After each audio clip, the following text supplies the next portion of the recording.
नमस्कार बच्चों, आज की टेस्ट सीरीज 1 में आप सभी का स्वागत है। आज हम क्लास 12 फिजिक्स का 25 महत्वपूर्ण प्रश्न देखेंगे। आज का पहला प्रश्न है, इलेक्ट्रॉन पर आवेश कितना होता है? तो ऑप्शन नंबर ए है +1.6 गुने 10⁻⁻19 कूलम। ऑप्शन नंबर बी है -1.6 गुने 10⁻⁻19 कूलम। ऑप्शन नंबर सी है 1.6 गुने 10⁻⁹ कूलम। ऑप्शन नंबर डी है 1.6 गुने 10⁻11 कूलम। तो इसका सही जवाब होगा ऑप्शन नंबर बी, -1.6 गुने 10⁻⁻19 कूलम। देखिए, आप लोग को क्या करना है, जो भी प्रश्न हम बोल रहे हैं सभी प्रश्न का जवाब हमसे पहले आप दे दीजिएगा। 1 से लेकर 25 तक नंबर आपको डाल लेना है और हमारा प्रश्न सुनते ही जवाब पहले लिख लेना है और उसके बाद हम जो सही जवाब बताएंगे उससे आपको मिला लेना है और लास्ट में आप अपना रिजल्ट भी बताइएगा कि 25 में आपका कितना मार्क्स है। तो अब हम देखेंगे दूसरा प्रश्न।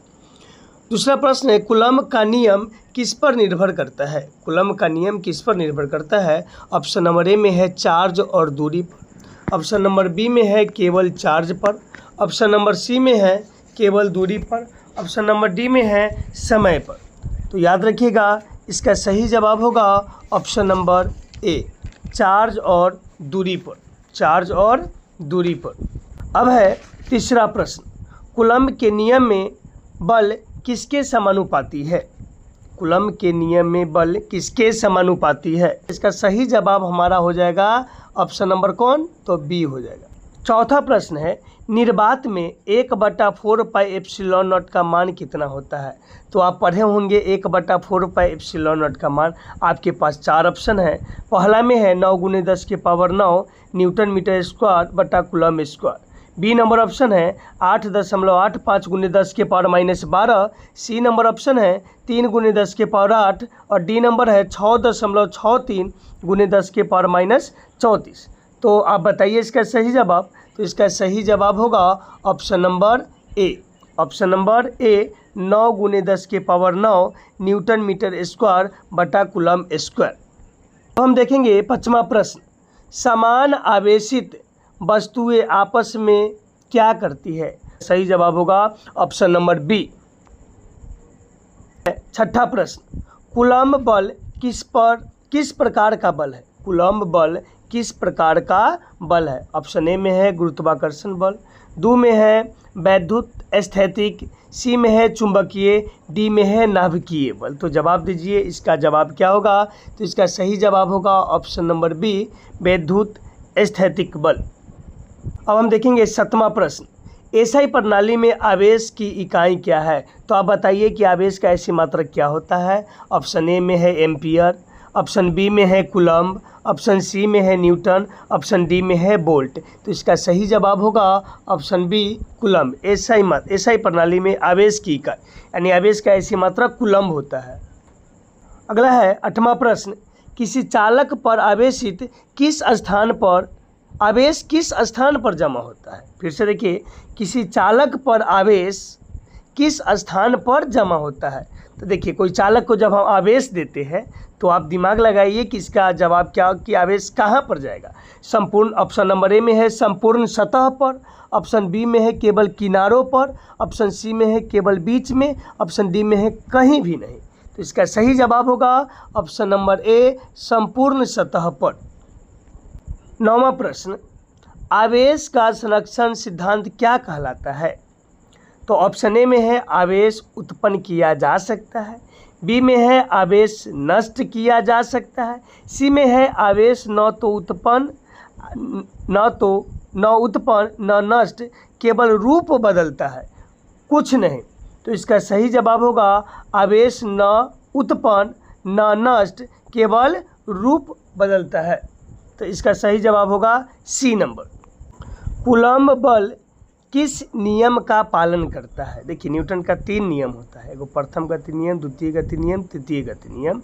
तो कूलम्ब बल किस नियम का पालन करता है? देखिए, ऑप्शन ए में है न्यूटन का तृतीय गति नियम, बी में है न्यूटन का द्वितीय गति नियम, सी में है ऊष्मागतिकी का प्रथम नियम, डी में है किरचॉफ का नियम। तो इसका सही जवाब क्या होगा? तो इसका सही जवाब होगा ऑप्शन नंबर ए, न्यूटन का तृतीय नियम। अगला है 11 नंबर प्रश्न, विद्युत क्षेत्र की इकाई क्या है? तो इसका सही जवाब क्या हो जाएगा? पहला ऑप्शन है न्यूटन बटा कूलम, दूसरा है न्यूटन बटा मीटर, तीसरा है कूलम बटा न्यूटन, डी में है जूल बटा कूलम। तो इसका सही जवाब होगा न्यूटन बटा कूलम, या इसी को बोलते हैं न्यूटन कूलम इन्वर्स। 12 नंबर प्रश्न है, किसी बिंदु पर विद्युत क्षेत्र किसके कारण उत्पन्न होता है? तो ऑप्शन ए में है द्रव्यमान, ऑप्शन बी में है आवेश, ऑप्शन सी में है चाल, ऑप्शन डी में है आवेश। तो इसका सही जवाब होगा ऑप्शन नंबर बी, किसी बिंदु पर विद्युत क्षेत्र किसके कारण उत्पन्न होता है? तो आवेश के कारण। क्वेश्चन नंबर 13 है, बिंदु आवेश का विद्युत क्षेत्र किसके समानुपाती होता है? बिंदु आवेश का विद्युत क्षेत्र का बात किया है, तो किसके समानुपाती होता है? तो क्वेश्चन नंबर 13, बिंदु आवेश का विद्युत क्षेत्र किसके समानुपाती होता है? ऑप्शन नंबर ए में है 1/r, बी में है 1/r स्क्वायर, सी में है r स्क्वायर, डी में है r। तो इसका सही जवाब होगा option B, 1/r square. 14 number प्रश्न है, यदि दो समान आवेश पास लाए जाए तो बल होगा? 4 ऑप्शन है ABCD, तो इसका सही जवाब होगा ऑप्शन नंबर बी, विकर्षण। क्वेश्चन नंबर 15 है, यदि दो विपरीत आवेश पास लाए जाए तो बल होगा? ऑप्शन ए में है आकर्षण, बी में है विकर्षण, सी में है शून्य, डी में है बढ़ेगा। तो इसका सही जवाब होगा ऑप्शन नंबर ए, आकर्षण। क्वेश्चन नंबर 16 है, कूलम्ब बल किस माध्यम पर निर्भर करता है? तो ऑप्शन नंबर ए में है निर्वात पर, ऑप्शन बी में है माध्यम का डाइइलेक्ट्रिक स्थिरांक पर, ऑप्शन सी में है गुरुत्वाकर्षण पर, ऑप्शन डी में है समय पर। तो देखिए इसका सही जवाब होगा ऑप्शन नंबर बी, माध्यम का डाइइलेक्ट्रिक स्थिरांक पर। क्वेश्चन नंबर 17 है, विद्युत क्षेत्र रेखा किस आवेश से किसकी ओर जाती है? तो याद रखिए विद्युत क्षेत्र रेखा हमेशा धनात्मक से निकलकर यानी प्लस चार्ज से माइनस चार्ज की तरफ जाती है। तो इसका सही जवाब क्या होगा? 4 ऑप्शन है हमारे पास, पहला है धनात्मक से ऋणात्मक, बी में है ऋणात्मक से धनात्मक, सी में है दोनों ओर, डी में है कहीं नहीं। तो इसका सही जवाब होगा धनात्मक से ऋणात्मक की तरफ। 18 नंबर प्रश्न है, दो आवेशों का बल किस प्रकार का बल होता है? दो आवेशों का बल किस प्रकार का बल होता है? तो पहला ऑप्शन है आकर्षण या विकर्षण, बी में है केवल आकर्षण, सी में है केवल विकर्षण, डी में है कोई नहीं। तो इसका सही जवाब होगा ऑप्शन नंबर ए, आकर्षण या विकर्षण। क्वेश्चन नंबर 19 है, किसी चालक के अंदर विद्युत क्षेत्र, चालक के अंदर की बात कर रहा है, कोई चालक है, उस चालक के अंदर विद्युत क्षेत्र ऑप्शन ए में 0 होता है, बी में अधिकतम होता है, सी में न्यूनतम होता है, डी में अनंत होता है। तो याद रखिएगा ऑप्शन नंबर ए 0 होता है। क्वेश्चन नंबर 20 है, विद्युत क्षेत्र की रेखाएं कभी ऑप्शन ए में है परस्पर काटती नहीं है, बी में है परस्पर काटती है, सी में है सीधी होती है, डी में है गोल होती है। तो याद रखिएगा विद्युत क्षेत्र रेखाएं कभी भी एक दूसरे को नहीं काटती है, यानी ऑप्शन नंबर परस्पर काटती नहीं, ऑप्शन नंबर ए सही जवाब होगा। क्वेश्चन नंबर 21 है, गॉस प्रमेय किस पर आधारित है? ऑप्शन ए में है सममिति, बी में है बल, सी में है गति, डी में है समय। तो इसका सही जवाब देखिए बल गति समय तो होगा नहीं, इसका सही जवाब होगा ऑप्शन नंबर ए सममिति। क्वेश्चन नंबर 22 है, विद्युत फ्लक्स की इकाई क्या है?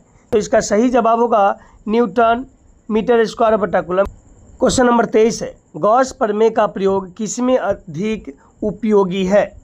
तो ऑप्शन नंबर ए में है सममित स्थिति, बी में है असममित स्थिति, सी में है किसी में नहीं, डी में है दोनों।